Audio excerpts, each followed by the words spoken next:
Hey, this is Jazz, and you're watching Jazz's Rockin Roadshow. I'm on the Salisbury Viaduct, biking all the way from Cumberland, Maryland, Pittsburgh, Pennsylvania. This episode's musical guest is the one and only Iron Brigade.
You're watching Jazz's Rockin Roadshow. I'm down here in Cumberland, Maryland at the Visitor Center, which also happens to be Mile Zero for the Allegheny Passage, the Great Allegheny Passage Trail, the Gap Trail, which is basically a trail that goes all the way from Cumberland to Pittsburgh. If you go that direction, it's the C&O Canal towpath, which takes you all the way to Washington, D.C.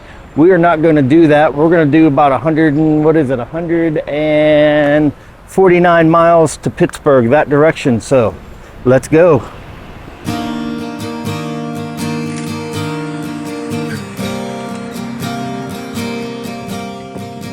All right, I'm coming into Frostburg. First major stop from Cumberland. Got 134 miles to Pittsburgh, but I am going to stop here at Frostburg because it's kind of cool. It has a turntable for trains. They still have a steam locomotive that runs from Frostburg to Cumberland every so often. It's pretty neat to see, and this is where it comes.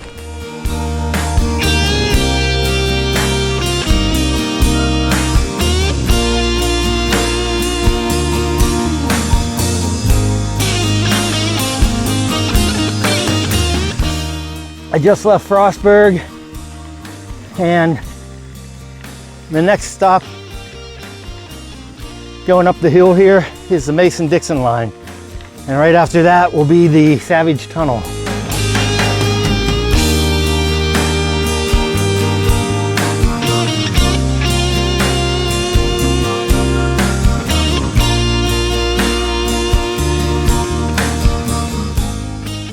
Just before you get to the Savage Tunnel, so you can really see a good distance over the valley, through the valley.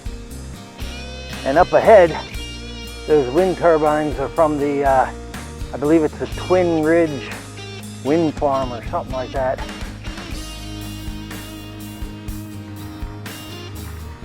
All right, this is the Savage Tunnel.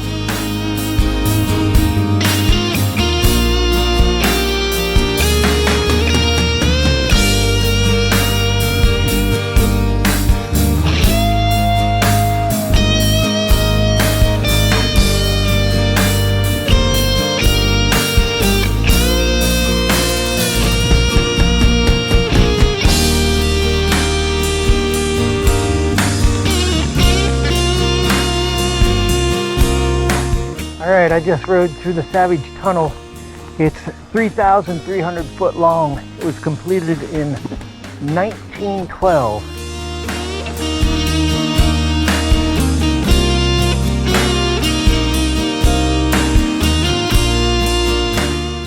We're at the Salisbury Viaduct.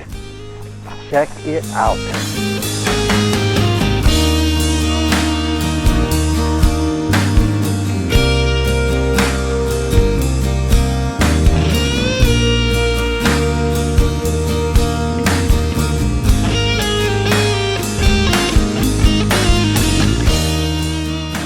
Oh yeah, every time I go across this, I'm suddenly reminded of how high it is.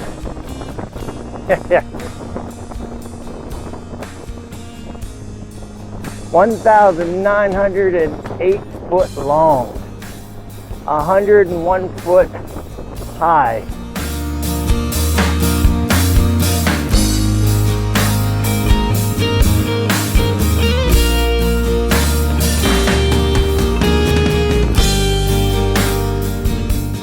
We should be coming in to the little town of Layton. I think it's about mile marker 102. And if you've ever watched Silence of the Lambs, this is the bridge that they have at the end scene. They shot a bunch of footage in Layton too, but this bridge that we're about to go under, right there, was in Silence of the Lambs. And that's like a one-lane bridge. It goes through a railroad tunnel that they converted for cars. In fact, I think I'll jump off the trail and ride up there real quick so you can see it. Okay, I made it to the tunnel. The one-lane tunnel and bridge. It's in Silence of the Lambs.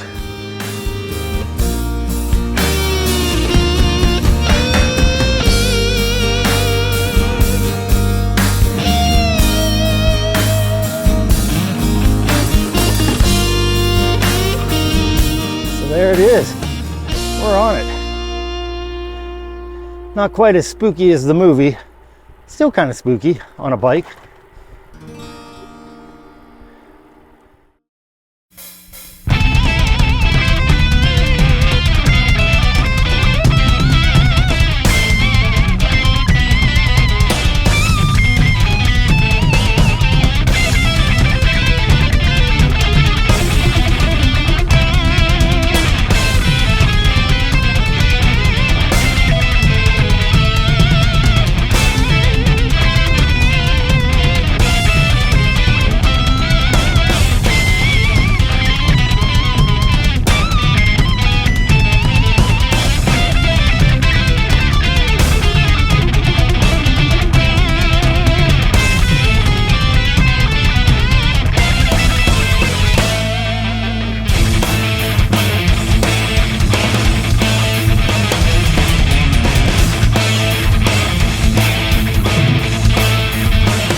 It is a beautiful day for biking.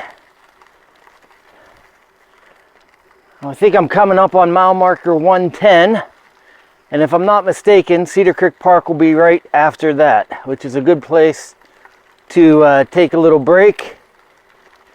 Cedar Creek Park has a nice little boat dock and lots of cool places if you've never been there. It's right off of 51 south of Pittsburgh.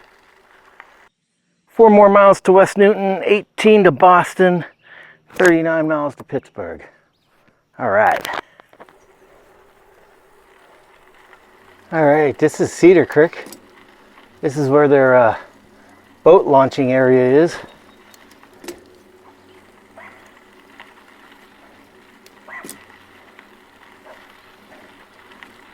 I just went through Cedar Creek Park, but this bridge that I'm walking over at the moment actually goes over Cedar Creek. So this is Cedar Creek. And Cedar Creek flows down this way into the river.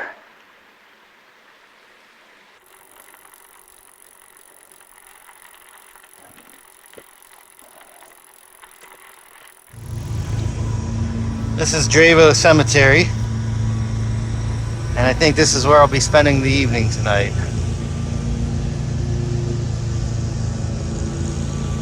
Except I'm not going to spend the evening where the tombstones are. Don't think less of me. I'm going to come down here and spend them down here.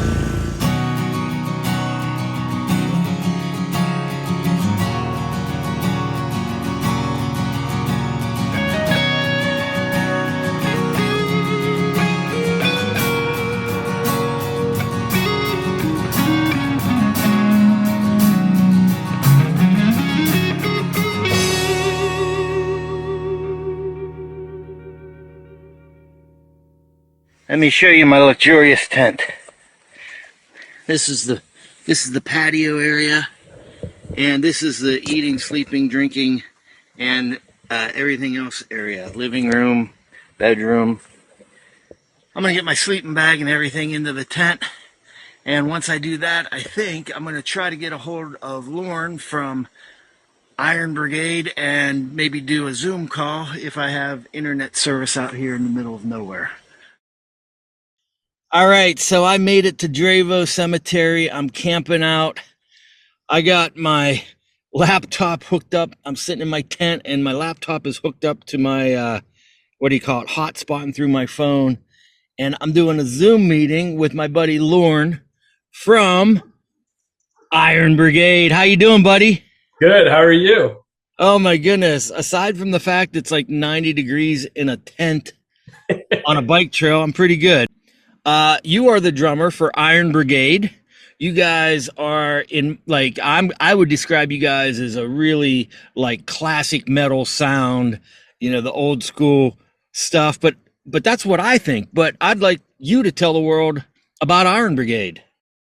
So, yeah, I would describe us as classic metal sounding, traditional metal.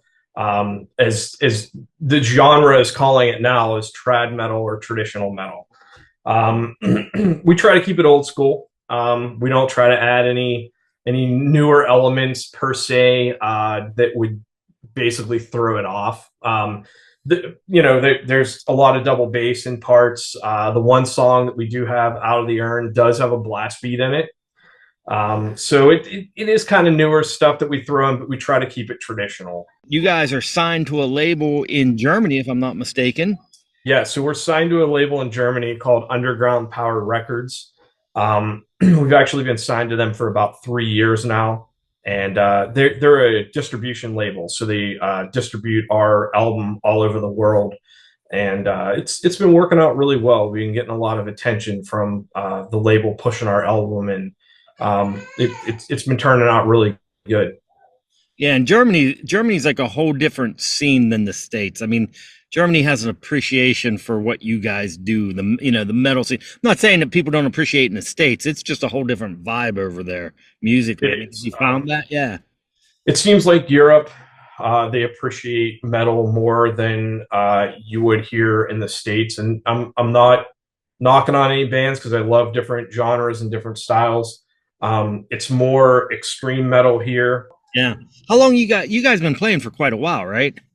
We've been together since 2016. It actually started off as an internet project between me and Alex, our one guitar player, and it just blossomed from there into what it is today. And it took a while, but starting off from nothing and then being signed to a label and now playing festivals, which is really nice. So I'm gonna have to cut this short because, like I said, I'm in the middle of nowhere, hotspotting off my phone, and my batteries are probably gonna be down soon. But a couple of things. You guys are heading out on a tour in November, right? Like a mini tour? That's correct, yes. So it's going to be November 10th, 11th, and 12th. The 10th is actually my birthday, so it's like a little birthday present. That's going to be a great time. I do want to give a shout out to one person Sure. who has really done a lot for the metal scene in Pittsburgh. And she actually is the one that got us the venue for the Bridge Music Bar on the 10th of November. And that would be Deb from Lady Beast. She really, really, really pulls together for the metal scene in Pittsburgh, and she's awesome. So I want to thank her for getting us that venue set up for us. Yeah, absolutely. And you know what? That's another Pittsburgh band that I have to have on the show because they're such a staple in the metal scene in Pittsburgh. So I'm glad you mentioned it because you got the gears spinning here. Yeah. So what I would like to do, I'm going to finish biking in the Pittsburgh. I'll get back to my place. I would love to have you guys over and have you play some songs. We'll do an interview, the whole 9 yards. Is there any last thing you want the world to know about Iron Brigade before we hang up? Well, the last thing that I would like to say is we are actually in the studio right now recording an album with the two new guys that are in the band right now, Dan and Caden. Dan is our new lead singer, and Caden is our second lead guitar player, and they are a father and son team. And they really, really completed the lineup. We got about 9 songs right now that we're in the process of recording, and that album will be also on Underground Power Records. And I can't wait for us to get it out with these two new guys and hear what it sounds like. I can't wait to hear it myself. All right, so we'll link up in a few days. Thank you so much for being on Jazz's Rockin Roadshow. Shameless plug. And yeah, thanks again. I'll talk to you later. I'm going to actually try to get some sleep in this like 90-degree weather tonight. Well, good luck because I have air conditioning at my house. So I'll be thinking of you when I'm sleeping in my air-conditioned room. Right. Well, you know what? This is the one part of the show where, like, I'm eating bugs too. This is the one part of the show where, like, I always show off my digs, and usually I'm at like some fancy hotel or something, but this is my one room, like, tent that I have about 2 foot of space and no air circulation. So, but hey, it's all good, man. All right, my brother. Do what you gotta do. Absolutely. Thank you so much. Keep rocking. I'll see you in a few days. All right, man. Take care. Yeah, later.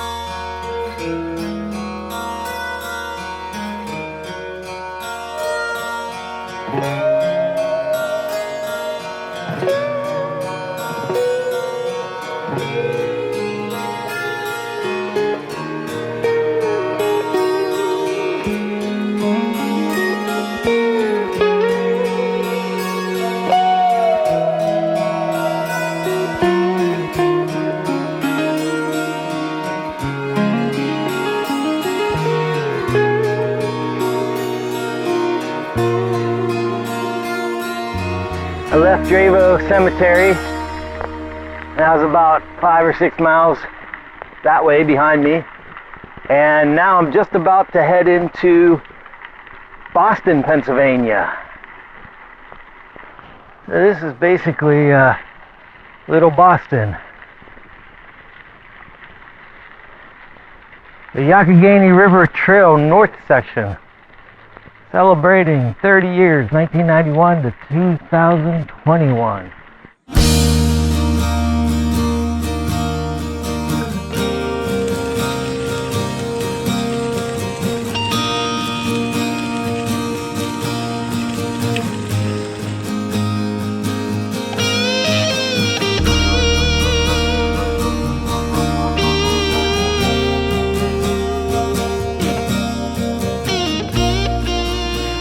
I'm on the Hot Metal Bridge on my way to Pittsburgh, which you can see behind me, not too much further, and we'll be at the end of the Great Allegheny Passage bike trail, or the beginning, depending on which direction you're going.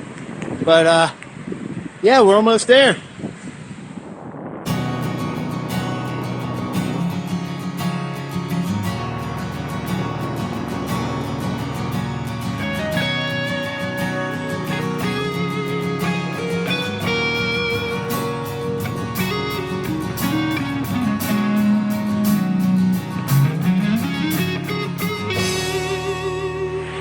All right, we made it to the point from Cumberland, Maryland via the Gap Trail, the Great Allegheny Passage.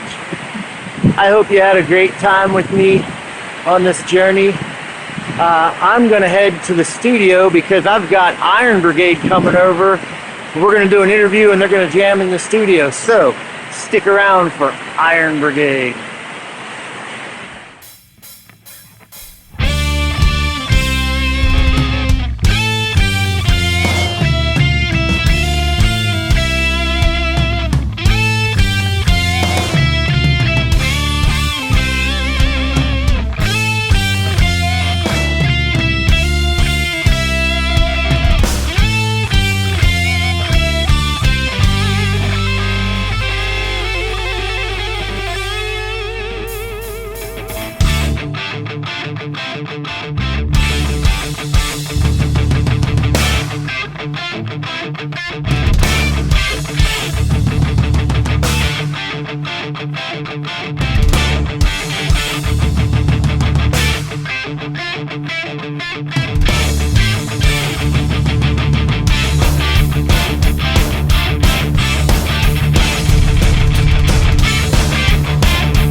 So I'm here with the guys in Iron Brigade. Check it out. There they are.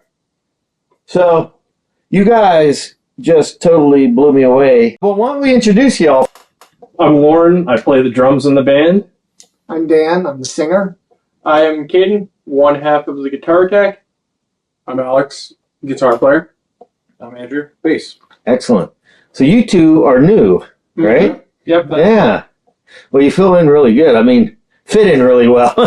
You're not filling in. You are the new guys. So As long as they keep us. Yeah. Please keep our jobs. After tonight, you're out. Oh, wow. Great job. Yeah, great job security with this. Thanks. We're going to keep them. We just got them housebroken. So.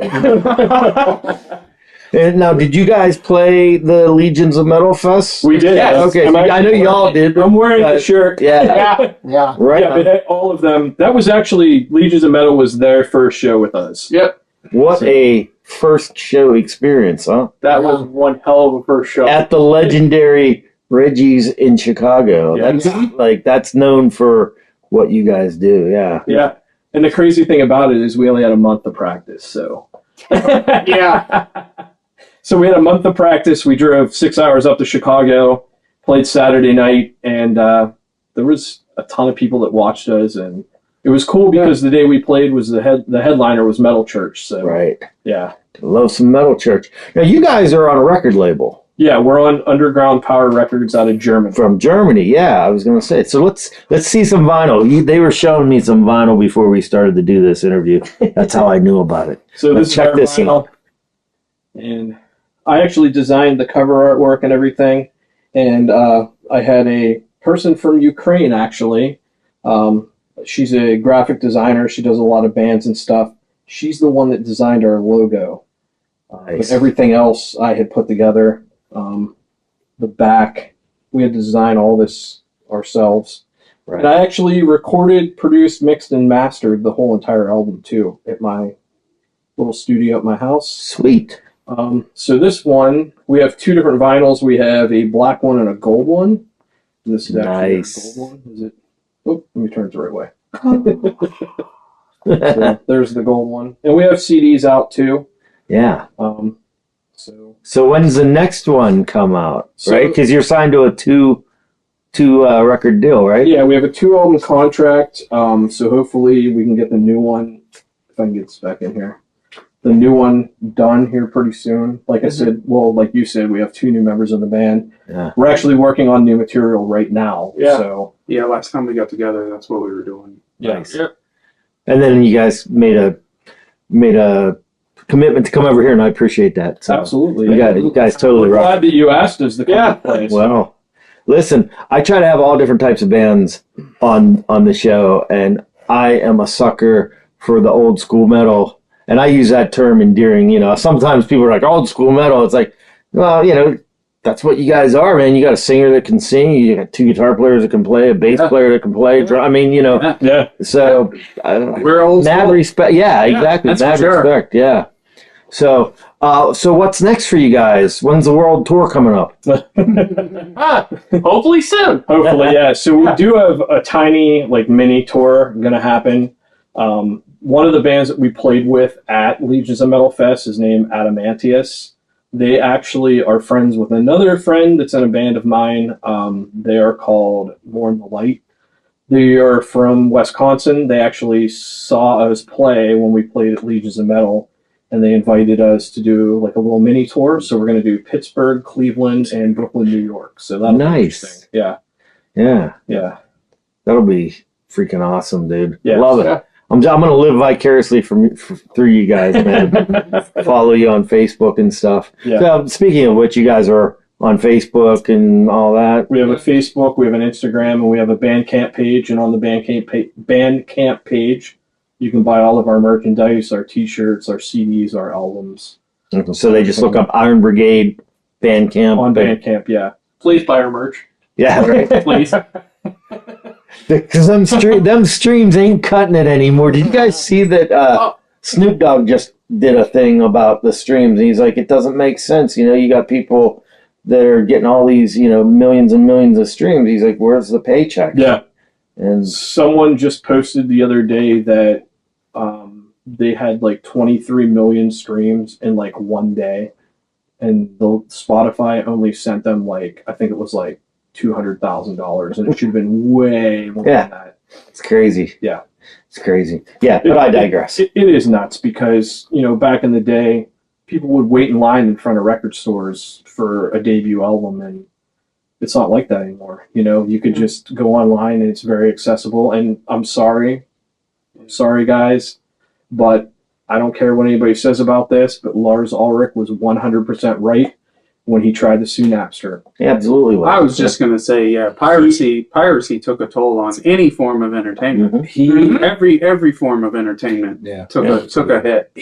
He saw it before anyone else did, and people ostracized him because of it. And he was absolutely right. He said that streaming is going to destroy everything, and it did.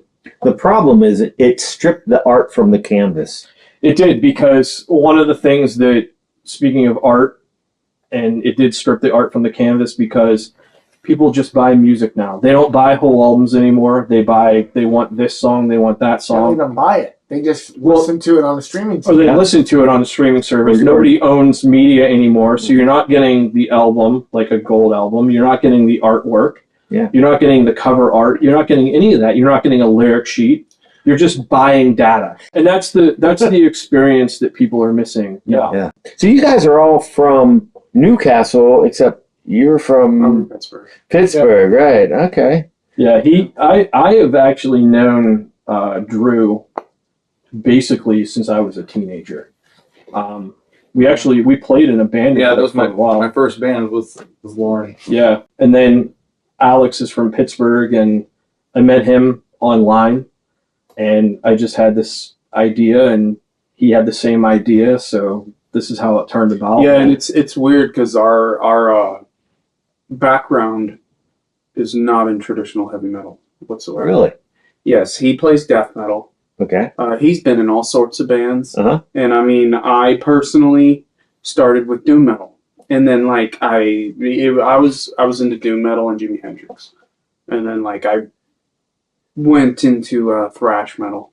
Right. And started getting into extreme metal a little bit. And when he and I met on the internet, you know, we discussed what you mentioned. It just seems like a lot of artists are very similar nowadays. Yeah. And I just wanted to do something different.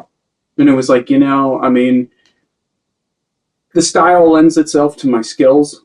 Like I'm not the most technical shredder. Maybe I am not the fastest guitarist, but I have an ear for melodies. You know, I was a singer when I was a little kid. So it's just like, I felt like I had the tools to do this, and it's rare. So it was just something cool. Like, I just want to see different styles of artists. Yeah. I love when I go see shows and I see just like a diverse group of people. Like, so we just want to do something different. And that's what I noticed when you guys were playing. Like, you can be really heavy, like out of arm, right? I mean, but melodically, the vocals that's pulling you in, you know, and then you know the dual guitar stuff, sweet stuff. Listen, go check these guys out. I'm telling you, Iron Brigade, look them up. My whole goal ever since, you know, a long time ago was, I've always been into traditional metal, you know, Iron Maiden, Judas Priest, bands like that. Even, you know, there's a whole genre, it's called the NWOBHM, which is the new wave of British heavy metal. Was always into that, but I could never find anybody that wanted to play stuff like that. Every band that I ever wanted to play in either wanted to be, you know, a hardcore band, or even when nu metal hit, I played in a nu metal band, and that shows you how old I am. And then, you know, I was in a death metal band before, and my goal was always to play this kind of music, but I couldn't find anybody that wanted to. Right. And eventually I had come across Alex, so. Yeah. And then, you know, things imploded for a while, and we needed a singer and another guitar player, and these guys stepped up, and they're both very talented, and I think it's a unit, because before I didn't feel like that we were a unit. It was just very wishy-washy with other people, but we're all on the same page, and we're all friends, and you know, we can get along, and it's nice because we all have one goal. And it's interesting. Our backgrounds are not in traditional metal, but their backgrounds are completely in which is really cool for me because I was a thrasher. Yeah. And it was just like, we're all thrashers. We've always been in thrash bands. We're like, we should do some traditional metal. But like you said, it's tough to find guys who are, and then we're looking around, we're meeting people, and then we meet these guys who are just like die-hard traditional metal from day one. Yeah. And you had to from day one. And it's just cool for us because we're like, whoa, this is different. And that's pretty awesome because you had to replace 2 people at once. Yeah. And then you got 2 people like how does that happen? like that's just very fortunate. Yeah. The one thing is though, we actually met up with Lauren because me and him were actually in another band called Loud Hill. We needed a bass player and drummer. Yeah. And Lauren graciously stepped up for that to be our drummer for that band, and our friend Kevin is now the bass player for that band. And also, Drew over there is also the rhythm guitar. He plays guitar in the band too, so. Yeah. But yeah, so that's how we met, and then and then they got the invite to the show, and then that kind of started everything. Stuff. Hey, here we are. Yeah. here we are. Hi. so it worked out. It's an interlocking puzzle with 2 bands, so it's nice. So what's on the horizon? What's the end goal? I mean, other than world domination and the Rolling Stones opening up for you guys, Well, or my end goal has always just been to create like just those classic albums that just stand the test of time. And then, I know the guys have their own particular individual ambitions, but for me, that's it. I just like everything outside of that.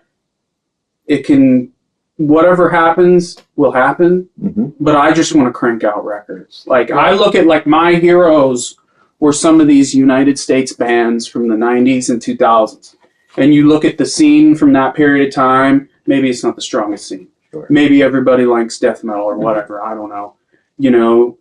But these guys, they would just be in this like bubble, and they would just be cranking out these insanely high quality records, just isolated a little bit. And I admire that. And that's what I want to achieve personally. And there's something to be said about that because you're doing it for the right reasons. You know what I mean? You're doing it for yourself first and foremost, and that comes across in music because you can tell when a band's trying to write songs that flavor the month. I want to go overseas and play some festivals. Yeah. Yeah. That's my. In the end, that's one of my big goals. The end game goal of like the thing, of having that approach to our music is, I do feel like 5 years down the line, 8 years down the line, if you have like put out like 4 like incredible traditional metal records, the community of people will just like begin to accept you. And it may take a little bit longer, but then you have real fans. Yeah, absolutely. And that's another thing too. So, and Bob told me, he was like, if you start playing festivals, he said, people are going to start taking notice. Yeah. And we played this festival, and when we did, my Facebook friend requests went up like 1,000 people. Nice. And now we have tons of people looking at us on our Iron Brigade Facebook. And then other people, like I'm friends with a couple bands now that I listened to previously to the festival, and I'm friends with them now. Yeah. But the goal, like he said, would obviously to be playing some festivals. I don't think the plan right now is to play out a lot. If something big comes along, we'll definitely take it. Play the shows that matter. Yeah. If we have an opportunity to play perhaps in Germany, keep it true, absolutely amazing. That would be great. But right now the focus is writing the album. The thing about the new album is the style is the same, but it's different at the same time. There's going to be songs that aren't 1,000 miles an hour. The new stuff is more tasteful, more melodic sounding with a lot of twin harmonies and things like that. more traditional sounding, which I like, and it's going to suit these guys a lot better. So I've actually been bringing the guitar parts a little lower on the fretboard, just a little chunkier. That's my, Add some grit to them riffs. And some groove. Yeah. So he's just a riff master over here. He's just able to write like a lot of stuff that's just freaking amazing. a couple of the new songs, the parts in them are kind of like Saxon sounding, Nice. which is nice. Yeah. Excellent. Well, I love what you guys are doing, so don't stop, because you have one fan right here, man. Awesome. Thank you. So Thank you. thank you for coming and being on my show. I really appreciate it. You guys are welcome anytime, Thank because you. I dig what you do, and you're all really cool. Thank you. Thanks. Thank you very much. Thank you. I've never done this on my show before, but I really dug what you guys did. Listen, check out Iron Brigade. See you next time on Jazz's Rockin' Roadshow.